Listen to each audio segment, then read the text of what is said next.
Alright, so this is the final step, and the funnest step because you get to see all your hard work finally coming together. Assembly. Now I actually have people coming over briefly, so I don't know how far we can get without getting interrupted, but we can get started anyway.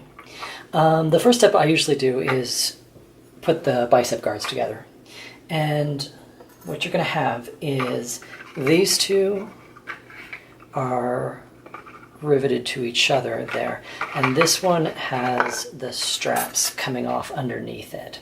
So these will be long rivet posts and these will be medium rivet posts. Okay, so let's talk about rivet posts and rivet caps for a minute. What I'm using is just the double cap rivets from Tandy. That means that the post has a nice polished finished rivet, and so does the cap. So once it's put together, it looks the same on both sides. There are long and medium and small post lengths, and I hope you can see it on the camera there. Let me see if I can get it closer.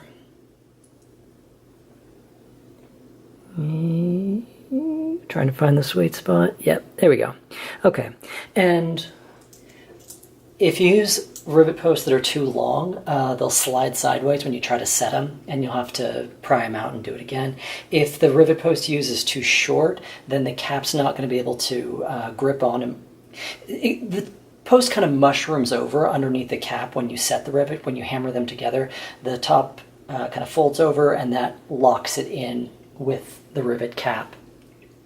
And if the post is too short for the layers that you're trying to rivet together, the cap will just pop right off. So you have to make sure you're using the right post length. And yours may vary a little bit because this does depend on how thick your layers of leather are.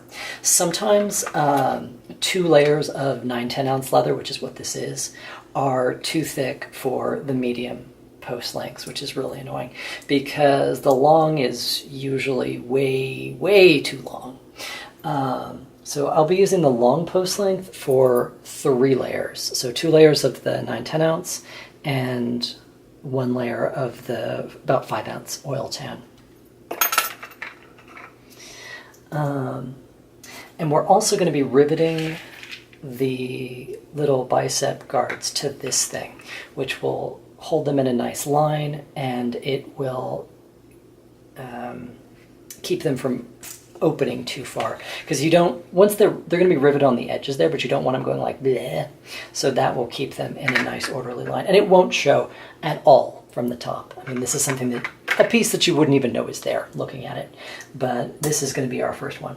So for 1 layer of oil tan and 1 layer of the heavy veg tan, a small post works just fine. So, and post length is for the number of layers that are going together, but the caps are entirely decorative. There are small caps and medium caps, and recently Tandy's introduced like a super large cap, but I don't use super large caps for anything. I tend to prefer the small caps just because they're less obtrusive on the finished product, and oftentimes the reference pictures don't show any rivets at all, so you want the rivets to show as little as possible, because oftentimes these things are really done with plastic, and plastic you can glue together, you can mold to itself the way you can't fuse leather to itself. So in this case, it doesn't really matter. These caps aren't going to show anyway, and I have way more medium caps than I do small caps, so I'm just going to go ahead and use that one. Rivet setters depend on the cap size, not on the post size, because you're looking for something that just barely perfectly covers the cap, so that when you stamp it down, it's not going to leave indentations in the cap, and it's not going to leave indentations in the leather around it either. So small, they do not sell at Tandy's, unfortunately. I had to order this off eBay. It's a 7mm. If you're looking for the same thing, it's real cheap. It's like $5. But it is something you have to order online instead of getting from Tandy's. The medium rivet setter you can get on Tandy's. It's all good. Okay, so flip it over.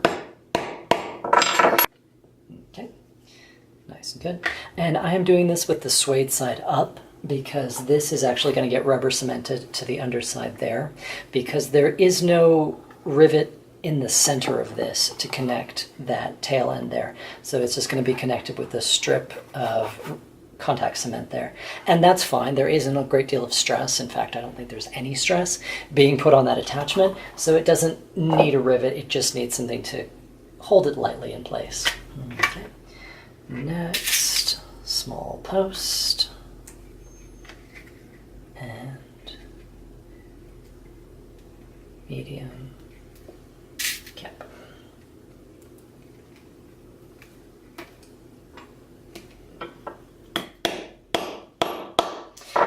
As you can see, hammering rivets really only works when you're doing it against a flat surface, which can sometimes be a problem on things that you've already shaped. So for example, if I had to hammer it from this angle where it's curved, I would have to get a block or something that would fit it in there, like so, just to hold up the center section.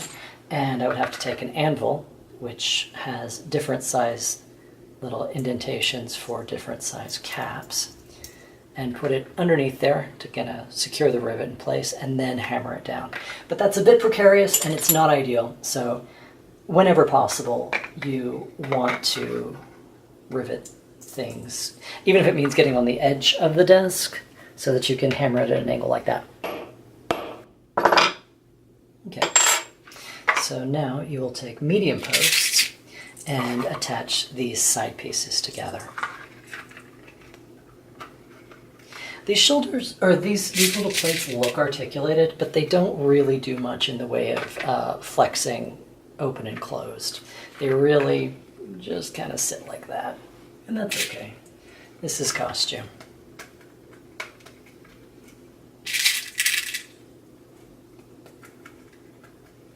Okay, remember, don't do the bottom one because we're going to be attaching the straps for that little loop that goes around the bicep. And I use the opposite of before. I use medium posts to go through both layers of leather, and then I use small caps because they're less obtrusive. If you're doing it on a curve, you sometimes have to get creative about how you're going to get it flat against the surface to hammer it.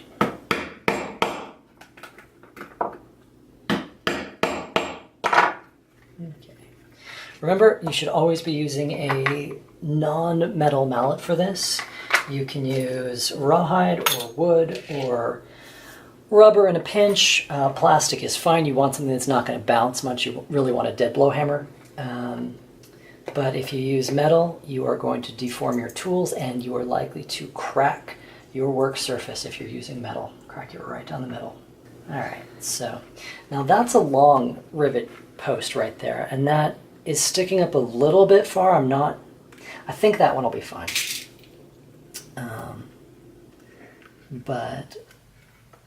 So that's going through 3 layers of leather, 2 of the heavy veg tan and 1 of the light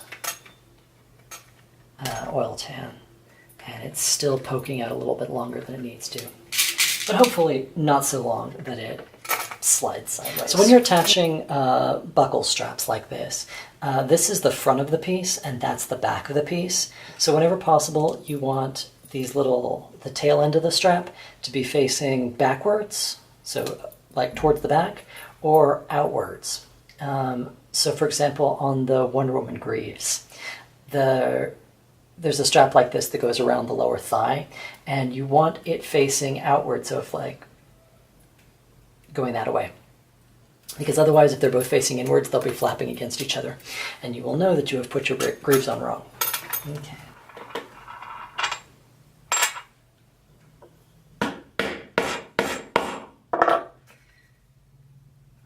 And that came out pretty good. Yeah, I generally don't like working with the long posts. They tend to slide around a lot. Okay, so this is our little bicep piece, and now this will attach to that. But I think first I'm going to attach the straps to this piece, front and back. Front and back. And for one layer of thin veg tan and one layer of heavy veg tan, the small rivets work just fine.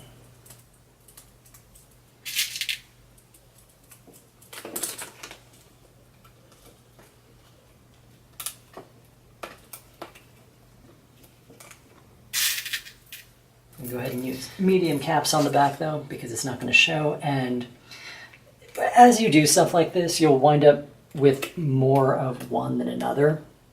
You'll wind up with a mismatch of caps to posts. So I use medium posts for a lot of things, but I often prefer to pair them with small caps because the small caps show less. So whenever possible, I need to kind of use up those medium caps. The thing about double cap rivets is because the mechanism of the way they're held on, the mushrooming of the post, is underneath the cap, and it's completely invisible. You can't actually tell how well it's being held on. So double cap rivets are fine for most applications. They're perfectly fine for costuming, but they're not always ideal for attachments that are going to have a lot of pressure put on them. Saddle tack is one where you will sometimes prefer more reliable types of rivets, and bondage gear. So for like suspension bondage, that you will not necessarily want to trust that double cap rivets are doing their job underneath there. These holes don't quite line up, and for some reason the small post is not sticking out very far. So I'm going to go ahead and bump these up to medium posts, which is perfectly okay, because if you try to use a post that is too short for the job, the cap is going to be very prone to popping off. And I don't want that.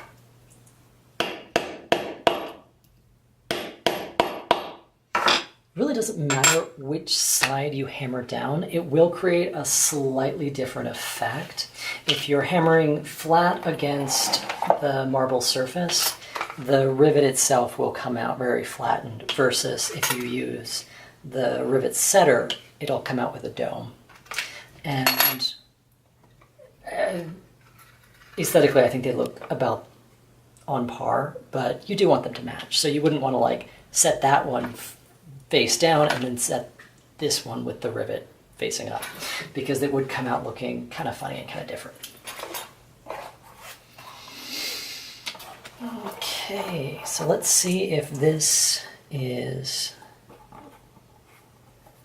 yep, that will fit with the medium rivet posts. Sometimes 2 layers of 9/10 ounce leather doesn't quite want to fit with the medium posts, and then you're kind of scrambling.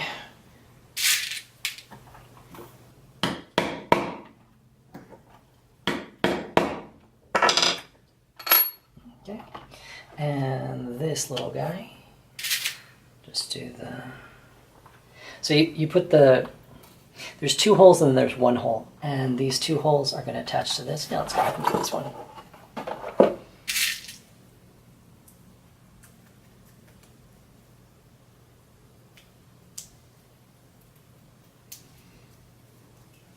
It's like that.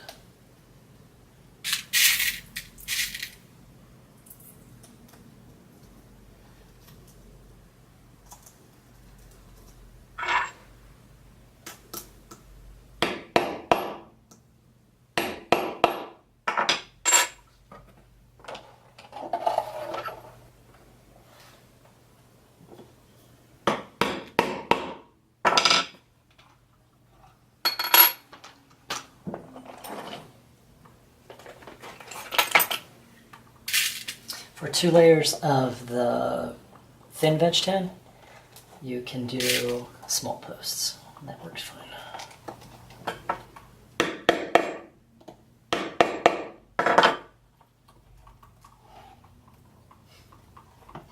And what I just said about not wanting to have like 1 domed one and 2 flat ones, I have to flip the whole thing over for setting that rivet.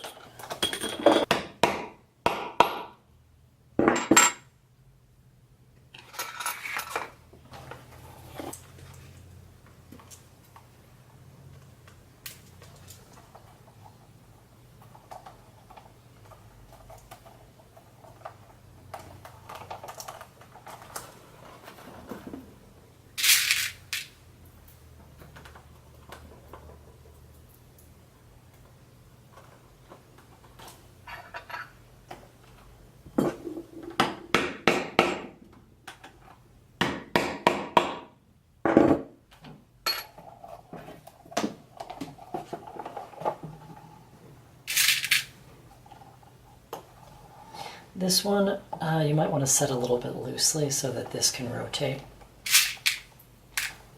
because it's going to need to rotate depending on how much upper body bulk the wearer has.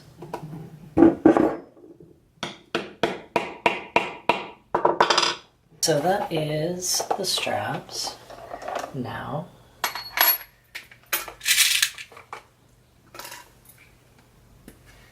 again, these are medium rivets for attaching 2 pieces of the heavy veg tin.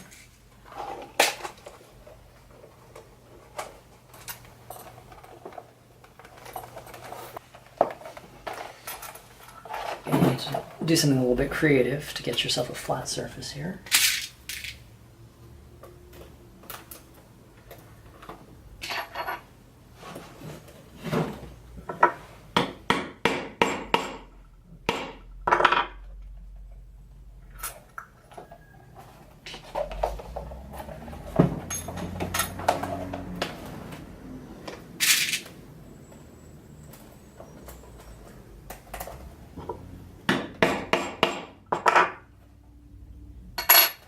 Okay, so this is mostly done.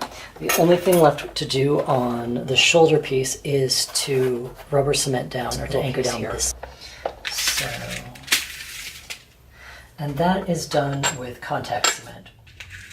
And I'm also going to do the little decorative belt buckle. First, position this thing to how far down you want it to go. So like sticking straight out or a little bit down. I usually do it about like that. And then roll your piece over and use your awl to scratch out on the shoulder piece where you want the contact cement to go. So the way contact cement works is you'll apply it to both pieces that are going to be attached together. Let it dry out until it is no longer gooey or even really sticky. It doesn't feel sticky to the touch anymore once it's dry. And then you very firmly press them together. And once you press them together, you can't move them around anymore, short of like tearing them apart and redoing the whole process. And letting it dry takes about 15 minutes.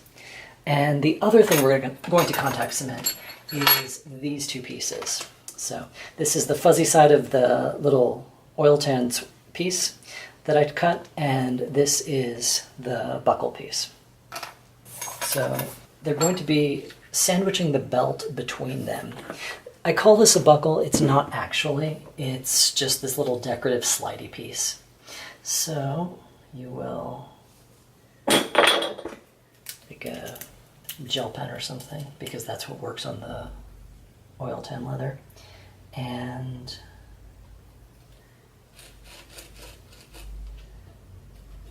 trace out where the belt is going to go.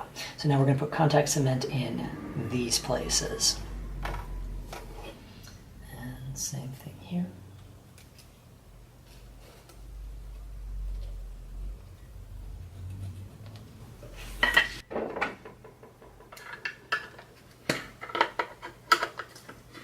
So contact cement, you can get it in the hardware department at Walmart.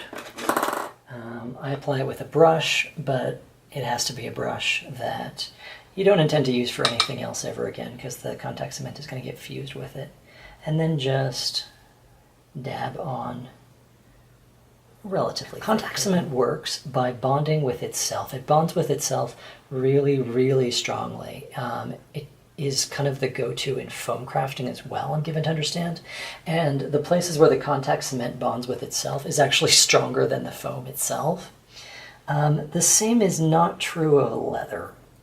Contact cement is the best thing for putting 2 pieces of leather together, but it's not usually a permanent solution. It's usually not a point that you can actually put much pressure on. In this case, since it just slides along the belt, it's okay. But if there were going to be any sort of stress or pressure or pulling on it, then contact cement would not be an actual long-term solution.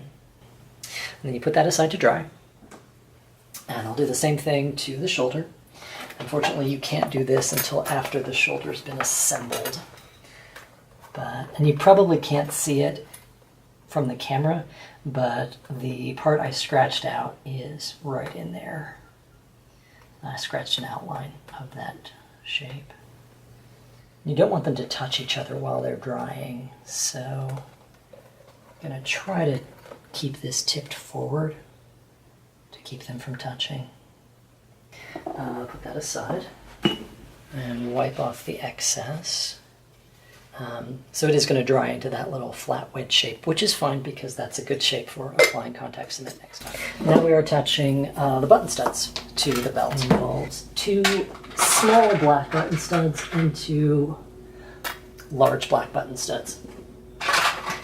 The small ones fit in the middle and they face inward. So this is the button stud.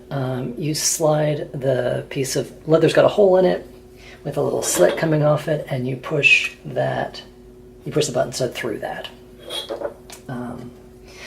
So the large ones go on the end because they'll attach the belt to itself.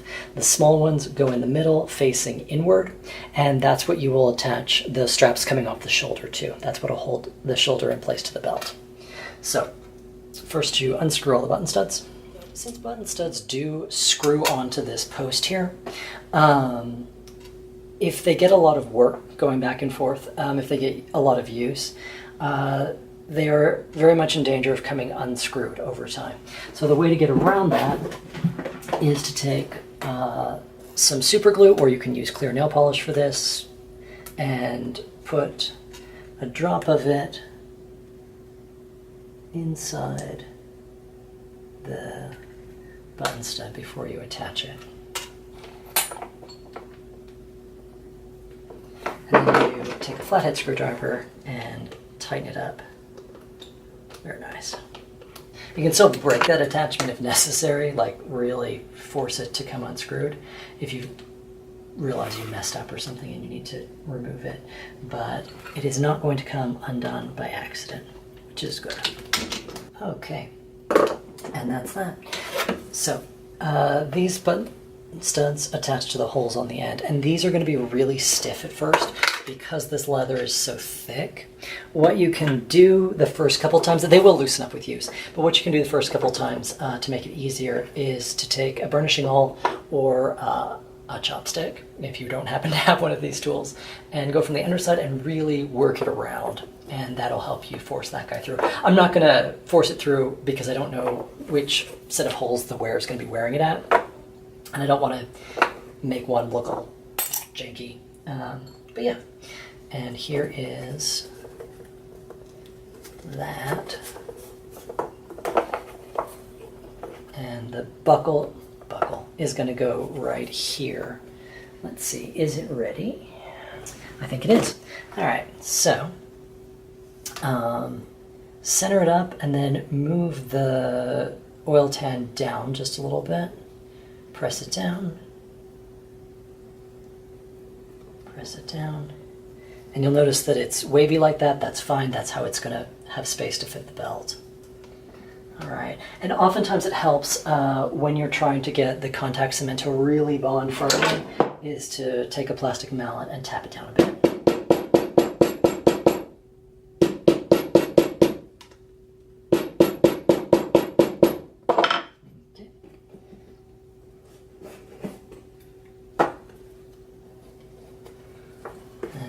This just slides on there. Ta-da! And same with this, except we can't hammer it. We don't really need to.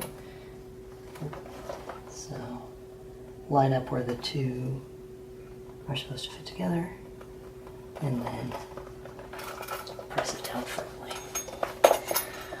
Ha! And that is the Aquaman shoulder complete. Shoulder and belts and bracers and thigh guard were also all part of this set.